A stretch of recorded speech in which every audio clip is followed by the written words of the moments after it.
PM Modi से दाऊदी बोहरा समुदाय ने मुलाकात की। वक्फ कानून के लिए पीएम का धन्यवाद किया। कहा, हम पीएम के विजन के साथ हैं। बोहरा समुदाय प्रधानमंत्री नरेंद्र मोदी से मिलने पहुंचा। वक्फ कानून के लिए पीएम का धन्यवाद करने पहुंचा।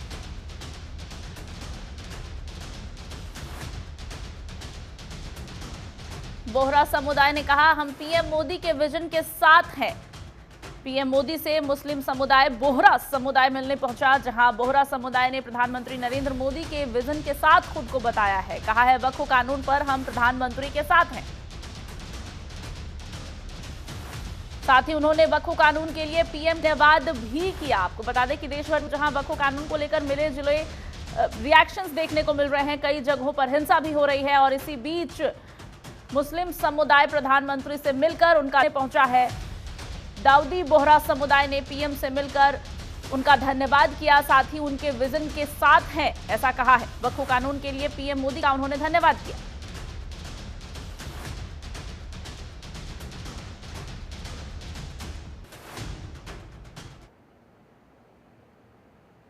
और रॉबर्ट वाड्रा ईडी के ऑफिस से निकल गए हैं। आज की पूछताछ खत्म हो गई है। रॉबर्ट वाड्रा पूछताछ खत्म हो गई है। करीब 6 घंटे रॉबर्ट वाड्रा से पूछताछ हुई और कल रॉबर्ट वाड्रा से पूछताछ नहीं होगी। जमीन सौदे को लेकर ईडी ने रॉबर्ट वाड्रा से पूछताछ की है। 3 दिन में वाड्रा से करीब 18 घंटे पूछताछ हुई है।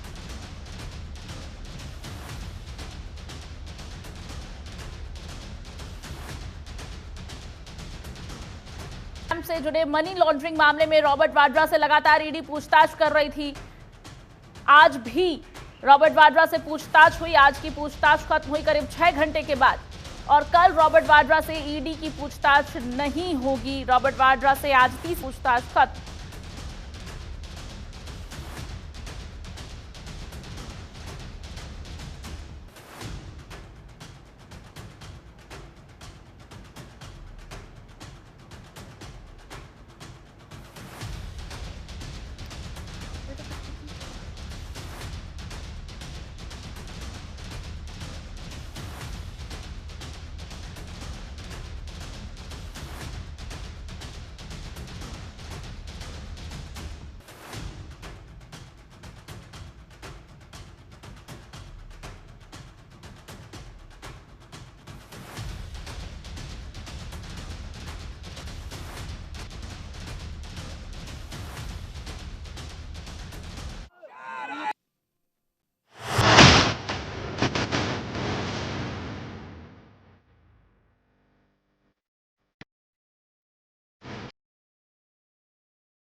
भारतीय खुफिया संस्था रिसर्च एंड एनालिसिस विंग यानी कि रॉ के पूर्व प्रमुख एएस दुलत की नई किताब the chief minister and Kashmir का भूचाल लाया है। दुलत ने अपनी किताब में लिखा कि पूर्व मुख्यमंत्री डॉक्टर फारूक अब्दुल्ला अनुच्छेद 370 को ये गुप्त रूप से सहमत थे।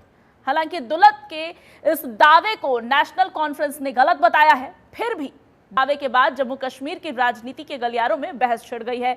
लोग फारूक अब्दुल्ला के रुख पर सवाल उठा रहे हैं। क्या रॉ चीफ ने एक सच्चाई सामने रखी या फिर ये सब एक किताब बेचने का ड्रामा है? आज इसी पर चर्चा करेंगे, लेकिन पहले ये रिपोर्ट देख लेते हैं।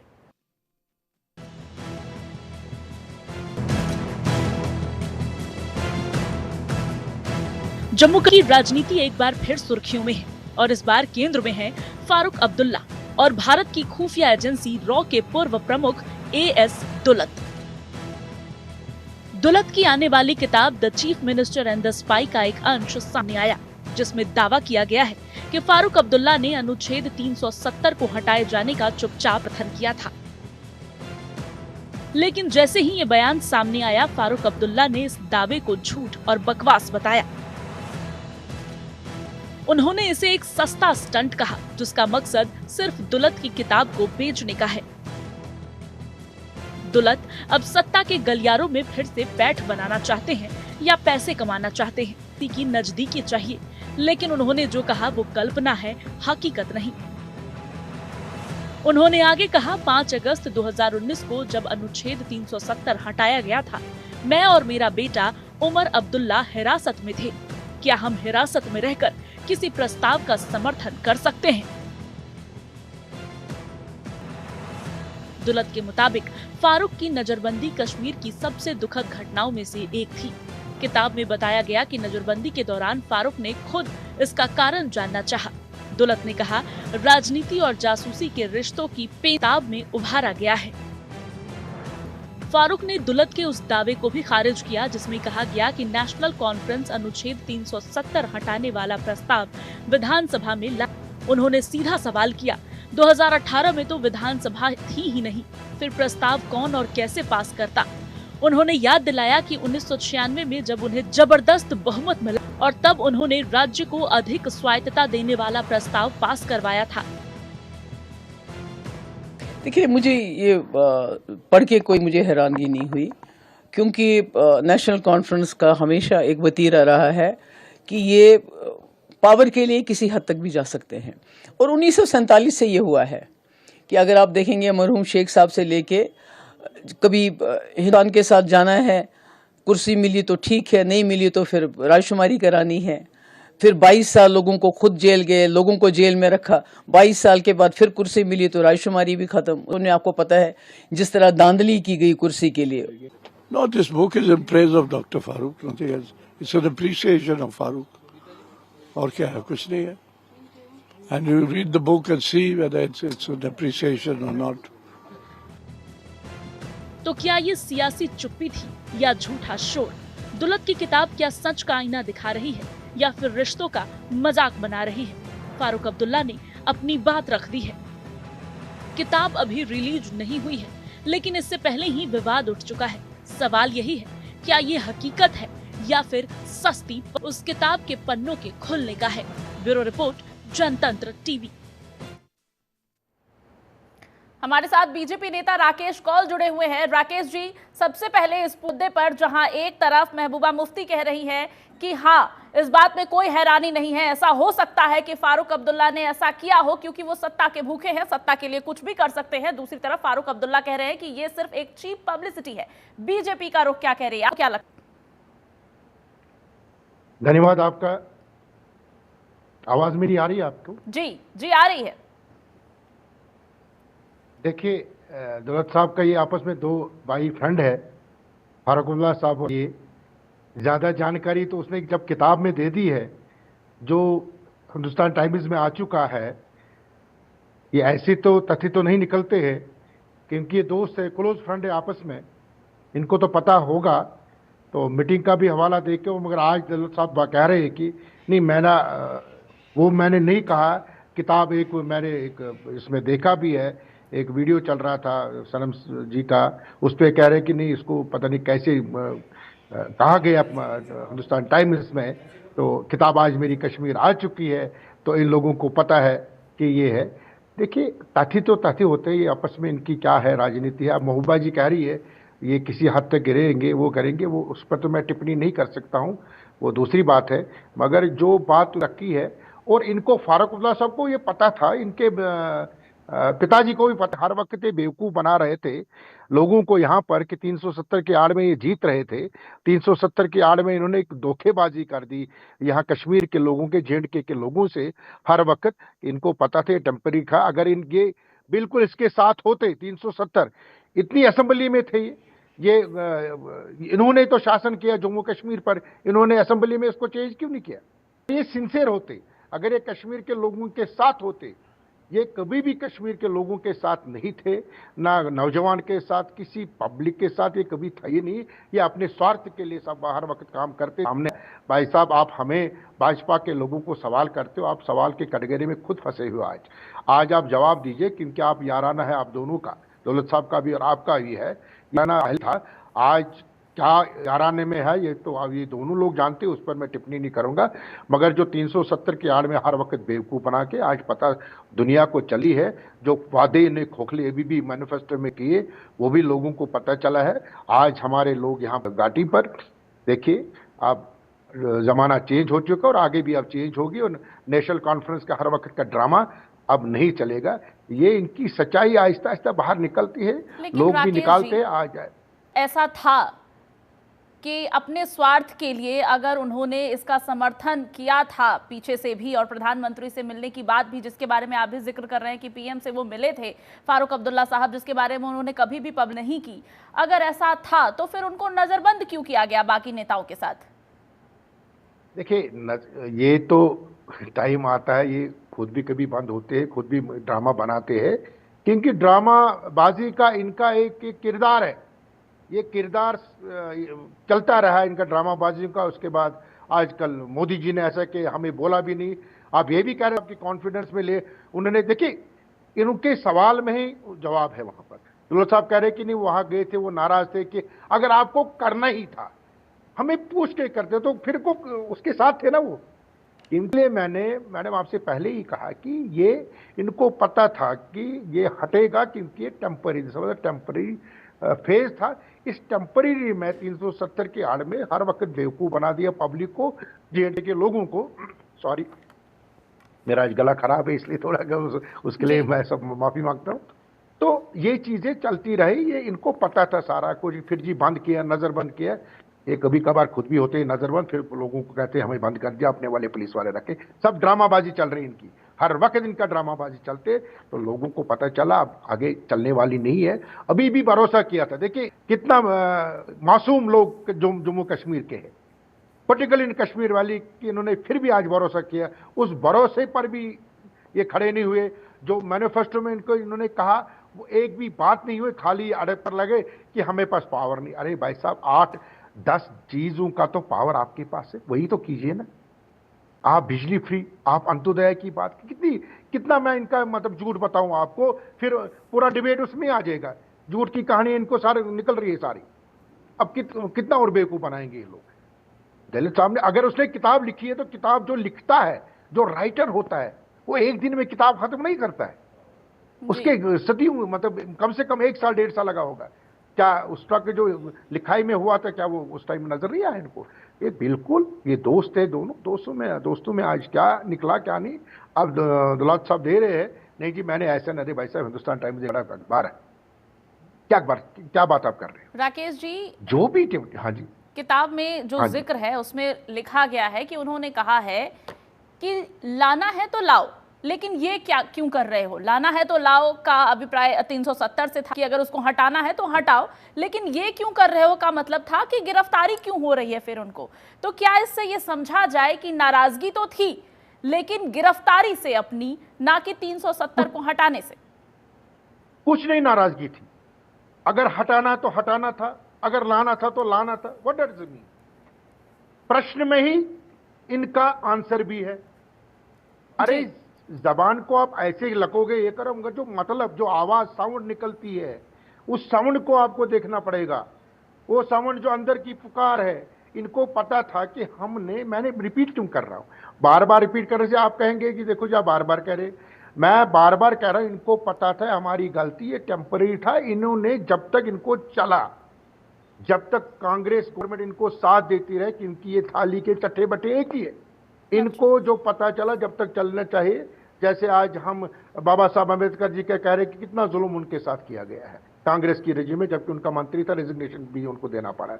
तो राकेश जी, हमारे साथ अभी शोकिया कुरैशी जी भी जुड़ गई हैं, पीडीपी प्रवक्ता हैं, उनके पास चलेंगे। पहले तो आपका बहुत स्वागत है। और शोकिया कुरैशी जी से सवाल ये है कि क्यों लगता है आपको या महबूबा मुफ्ती को कि इसमें कोई हैरानी वाली बात नहीं है? उन्होंने समर्थन दिया होगा बीजेपी का 370 हटाने को लेकर के। लाने के लिए बहुत बहुत शुक्रिया जी। और जो मेरे आज के पैनलिस्ट हैं उन्हें भी मेरी तरफ से आदाब। लेकिन कुछ टेक्निकल खराबी की वजह से आप सिर्फ मेरी आवाज सुन पा रहे होंगे। जहां तक आपके सवाल की बात है, तो इसमें ये देखिए कि समर्थन अगर इन्होंने नहीं दिया है तो दुल्लत साहब जैसी हस्ती अपनी किताब लिखेंगे, या अभी आपके प्रोग्राम के आगाज में मैंने सुना कि ये अपनी किताब बेचने का कोई स्टंट भी हो सकता है। तो दुल्लत साहब इतनी बड़ी हस्ती हैं, उन्हें ये चीप स्टंट करने की कोई जरूरत नहीं है अपनी किताब बेचने के लिए। और तो फारूक अब्दुल्ला साहब क्या इतनी बड़ी हस्ती नहीं है कि अगर उनको 370 हटाने का समर्थन करना होता तो वो खुले तौर पर भी कर सकते थे? देखें, वो भी बहुत बड़ी हस्ती हैं, सियासत की दुनिया में उनका बहुत बड़ा कद है, लेकिन कहीं ना कहीं वो इक़्तिदार के लिए कुछ इक़दाम हमेशा से उठाते आ रहे हैं। शिवानी जी, ये आज की बात नहीं है, ये तब की भी बात है जब उनके पास प्राइम मिनिस्टर की कुर्सी थी, उसके बदल में उन्हें चीफ मिनिस्टर की कुर्सी को एक्सेप्ट किया, तब भी उन्होंने कश्मीरियों का सौदा किया। उसके बाद शेरे कश्मीर ने 1981 में 27 फरवरी को असेंबली में हम 370 को हटा देंगे, खत्म कर देंगे, ये यहाँ की तरक्की में बहुत बड़ा रोड़ा है। तो हर वक्त उन्होंने कश्मीरियों के जो हकूक है उनके साथ सौदा किया अपने इक़्तिदार और अपनी कुर्सी के लिए। लेकिन अब ये जो बिल्ली है ये थैले से बाहर आ गई है और जिन चिराग से बाहर आ गया है, अब ये क्या क्या गुल खिलाएगा ये इसका अंदाजा हम नहीं लगा। लेकिन जी, उनकी तरफ से जो बयान सामने आया है, फारूक अब्दुल्ला साहब कह रहे हैं कि सिर्फ एक चीप पब्लिसिटी स्टंट है, किताब बेचने एक तरीका है, और इसके साथ ही वो तर्क दे रहे हैं, देते हुए कह रहे हैं कि ना कि 370 जैसी कोई बिल को हटाया जाए ऐसा कुछ कराया, बल्कि राज्य को और मजबूती मिले, ऐसा कहा उन्होंने। इस क्या कहेंगी? और दूसरी बात ये भी, अगर ये तर्क आता है निकल के सामने कि वो प्रधानमंत्री से मिलने पहुंचे थे पहले और इसके बारे में कभी खुलकर बातचीत नहीं की, तो ये तर्क भी बाद में रखा गया कि जब मार्च 2020 में नजरबंदी से वो रिहा हुए तब उन्होंने प्रधानमंत्री से मिलने से इनकार कर दिया था अपने मोतियाबिंद के ऑपरेशन का बहाना देकर। देखिए, जैसा कि आपने कहा कि ये उन्होंने कहा है, डॉक्टर फारूक अब्दुल्ला साहब ने, कि ये किताब बेचने का चीप स्टंट है। तो जैसे कि मैंने पहले भी कहा कि दुल्लत साहब को अपनी किताब बेचने के लिए ऐसे किसी स्टंट की जरूरत नहीं है। दूसरी बात यह है कि 300 की जब बात हुई उस वक्त अगस्त 2019 को जो उमर अब्दुल्ला साहब और फारूक अब्दुल्ला साहब की मीटिंग हुई प्राइम मिनिस्टर से, वो आज तक लोग नहीं समझ पाए कि उस मीटिंग में क्या बात हुई। अगर उस आपको या 2 दिन पहले ये बताना चाहिए था कि आर्टिकल 37 जो है वो हट रहा है, लेकिन ऐसी कोई बात जो है पब्लिकली नहीं बताई गई। और जब तक हमारी सरकार रही, हमने जो भी कोलिशन इनके साथ की बीजेपी के साथ, हमने साफ तौर पे उसमें ये रखा था कि आप 370 को लगाएंगे, और जब रहे तो 70 को बिल्कुल भी नहीं छेड़ा गया। और जब हमने सरकार बनाई, इस वक्त हम पे ये इल्जाम फिर से लगाया जाता है, क्योंकि जब भी इनका कोई कांड नेशनल कॉन्फ्रेंस का सामने आ जाता है तो ये हमारे 2024 ये बताती हूँ कि हमने दिन के उजाले में कोलिशन की और बहुत सोच समझ है, ना कोई मीटिंग की, ना कोई खुफिया ऐसी कोई बात की, और ना ही किसी कौम का सौदा किया। जी शिवानी जी, शोकिया जी हमारे साथ, राकेश जी एक बार फिर से आपके पास आ रही हूँ। सुन रहे थे अभी शोकिया कुरैशी जी जो कह रही थी, पीडीपी का रुख साफ है कि दोस्त हैं और ऐसी बातें उनको लिखने की जरूरत नहीं है किताब की पब्लिसिटी के लिए, वो एक बहुत बड़ी हस्ती है। फारूक अब्दुल्ला भी खैर बहुत बड़ी हस्ती है, लेकिन उनको ये गिन नहीं रही हैं। आप क्या कहना चाहेंगे? क्या वाकई ये किताब बेचने के लिए स्टंट हो सकता है, या वास्तव में प्रधानमंत्री नरेंद्र मोदी से 370 हटने से पहले जो मुलाकात हुई थी उसका इस बातों से लेना देना हो सकता है? क्या वाकई फारूक अब्दुल्ला 370 हटाने के समर्थन में थे? देखिए शिवानी जी, मेरे पहले जो धन्यवाद इनको, मैडम जी को कहना चाहता हूँ, नमस्कार इनको। बात सी है कि देखो, मैंने कहा कि सच सच होता है। अगर किताब जब इनने बनाई या लिखी, इन्होंने तो डॉक्टर साहब को तो नहीं पूछा था। ये बड़ी पदवी पर रहे हुए दौलत साहब से बैठे हैं, क्या पब्लिसिटी करने था किताब के लिए कि मैं ये करूँ, मेरी किताब बिक जाएगी। कोई किताब बिकने के लिए नहीं बनाकर लिखता है। ये एक अंदर जो उसने अपनी जिंदगी में जो उसने किया या देखा अपनी, जब वो किसी पद पर बैठे थे उसके लिए, और क्या क्या हुआ, तो उसमें अपनी जो टिप्पणी उसने रखी, उसने जो सच रखा कि फारूक साहब ने ऐसे किया। अगर मीटिंग हुई, अगर वही मीटिंग उसके बाद कुछ वहाँ 370 की बात थी, कुछ तो मेरे ख्याल से जो हमारे नेता डॉक्टर साहब कदावर नेता है, मैं उनको नहीं मान करता हूँ कि वो नहीं लीडर है, बाहर जाते प्रेस के सामने कह देते। वैसा ऐसा है, जब ये निकल गया बाहर, अब डॉक्टर साहब कह रहे, और इतने विद्वान जिन्होंने जम्मू कश्मीर पर इतने सालों राज किया है, इतने सालों गवर्नमेंट चलाई है, ऐसा कहेंगे कि जो हमारे फॉर्मर राज्य डिपार्टमेंट हमारे ये थे ललित साहब, तो उसने किताब बेचने के लिए, अगर इतनी सोच अब इनकी आ चुकी है तो यू कैन जज योर सेल्फ कि ये कहां तक पहुंचे। जी क्योंकि पावर गेन करने के लिए इन्होंने हदें पार की, बहुत सी हदें पार की। मेरे पीडीपी की जो हमारी वहां पर बैठी है पैनलिस्ट में, इन्होंने भी मतलब जो चीज कुछ चीजें मेरे कहना चाहिए कि सच है। अरे भाई साहब, इसीलिए मैंने कहा ना, बार बार रिपीट, इनको ये ड्रामा जो किया, जो पब्लिक को बेवकूफ बना के, तो दिल साहब ने सच लिखा, उसने झूठ कोई कुछ नहीं लिखा था, क्योंकि उनको भी पता था कि 300 टेम्पररी ये करने वाले ये कहीं भी जा सकती। तो ये चीजें इनका, हमारे गवर्नमेंट में हमारे उमर साहब नहीं थे उस टाइम, आज वही टिप्पणी कर रहे थे। जब आप टिप्पणी कर रहे हो तो उस टाइम आपकी सेब अच्छा था, आज खट्टा है। तो ये चीजें इनके राजनीति का जो इनका ब्रिज बना चुका है। राकेश जी और शोकिया कुरैशी जी हमारे साथ जुड़ी थी। आप दोनों मेहमानों का हमारे साथ जुड़ने के लिए बहुत धन्यवाद।